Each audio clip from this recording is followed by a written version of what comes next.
Hi hello ನಮಸ್ಕಾರ UK ಬಾಯ್ YouTube ಚಾನಲ್ಗೆ ತಮ್ಮೆಲ್ಲರಿಗೂ ಸ್ವಾಗತ ಸುಸ್ವಾಗತ. ಇವತ್ತಿನ ಕ್ಲಾಸಿನಲ್ಲಿ ಏನು ನೋಡೋಣ ಅಂದರೆ BA 6 semester international economics very important ಆದ ಕ್ವಶನ್ ಆನ್ಸರ್ಗಳನ್ನು ನಾನು ನಿಮಗೆ ಇಲ್ಲಿ ತಿಳಿಸ್ತೀನಿ. 5 ಅಂಕ ಮತ್ತು 10 ಅಂಕದ ಪ್ರಶ್ನೆ ಉತ್ತರಗಳು. ಇವು ಪ್ರಶ್ನೆ ಉತ್ತರಗಳು ಬಹು ನಿರೀಕ್ಷಿತವಾಗಿ ಖಡ್ಡವಾಗಿ ಕೇಳಬಹುದು.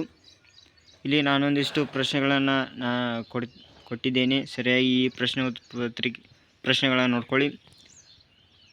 Very important.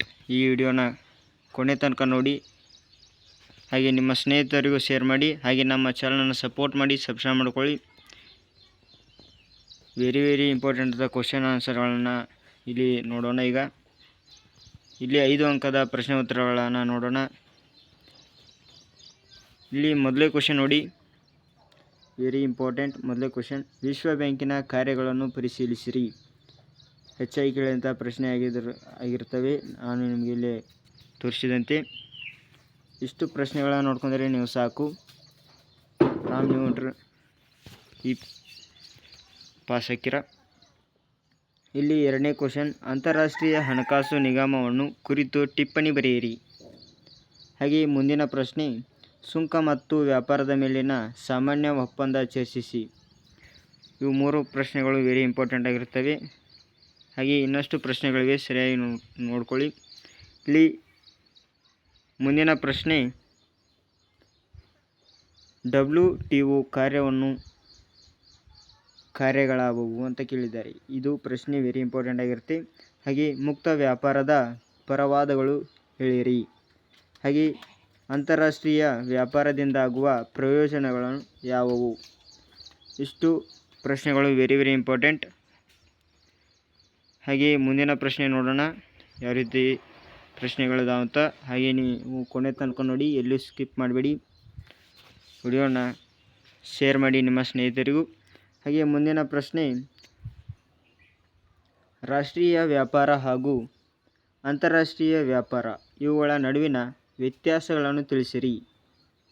ಹೀಗೆ ಮುಂದಿನ ಪ್ರಶ್ನೆ, ವ್ಯಾಪಾರದ ಕರಾರುಗಳನ್ನು ನಿರ್ಧರಿಸುವ ಅಂಶಗಳನ್ನು ವಿವರಿಸಿರಿ. ಮುಂದಿನ ಪ್ರಶ್ನೆ,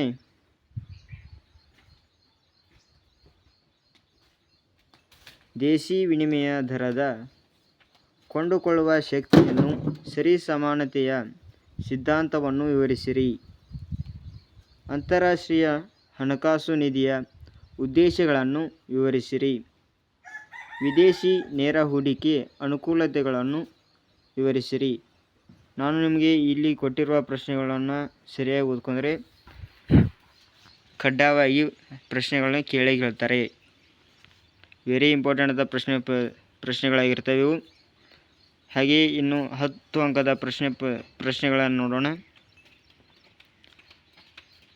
10 ಅಂಕದ ಪ್ರಶ್ನೆ, ಮೊದಲೇ ಪ್ರಶ್ನೆ, ತುಲನಾತ್ಮಕ ವೆಚ್ಚದ ಅನುಕೂಲತೆಯ ಅಂತಾರಾಷ್ಟ್ರೀಯ ವ್ಯಾಪಾರದ ಸಿದ್ಧಾಂತವನ್ನು ವಿಮರ್ಶನಾತ್ಮಕವಾಗಿ ವಿವರಿಸಿ. ಇದು ಮೊದಲೇ ಪ್ರಶ್ನೆ, 10 ಅಂಕದ ಮೊದಲೇ ಪ್ರಶ್ನೆ ಆಗಿರುತ್ತೆ. ಹಾಗೆ ಎರಡನೇ ಪ್ರಶ್ನೆ, RBRD ಅಂದರೆ RBIನ ಕಾರ್ಯಗಳನ್ನು ವಿವರಿಸಿರಿ. ಇದು ಎರಡನೇ ಪ್ರಶ್ನೆ ಆಗಿರುತ್ತೆ. Very important. ಕಾರ್ಯಗಳು ಬರೀಬೇಕಾಗುತ್ತೆ. ಹಾಗೆ ಮೂರನೇ ಪ್ರಶ್ನೆ, ಬದಲಾಗುವ ವಿನಿಮಯ ದರಗಳ ಅನುಕೂಲತೆಗಳು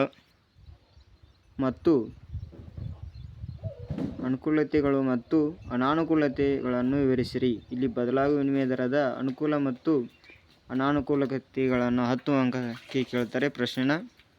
ವೆರಿ ಇಂಪಾರ್ಟೆಂಟ್ ಆಗಿರುತ್ತೆ.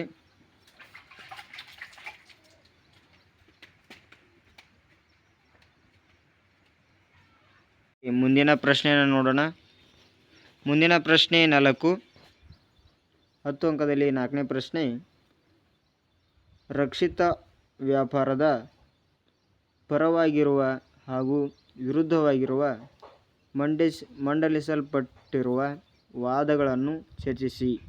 ಇದು 4ನೇ ಪ್ರಶ್ನೆ. ಹಾಗೆ 5ನೇ ಪ್ರಶ್ನೆ, ಸಂದಾಯ ಬಾಕಿ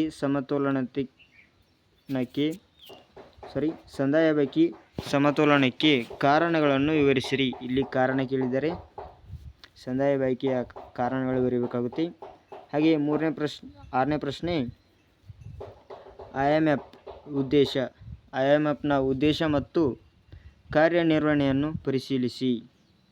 ಹಾಗೆ 7ನೇ ಪ್ರಶ್ನೆ ನಿರಪೇಕ್ಷ ಅಥವಾ ಸಂಪೂರ್ಣ ವೆಚ್ಚ ಅನುಕೂಲತೆ ಸಿದ್ಧಾಂತವನ್ನು ವಿವರಿಸಿರಿ. ಇದು 7ನೇ ಪ್ರಶ್ನೆ ಆಗಿದ್ದು 10 ಅಂಕದಲ್ಲಿ.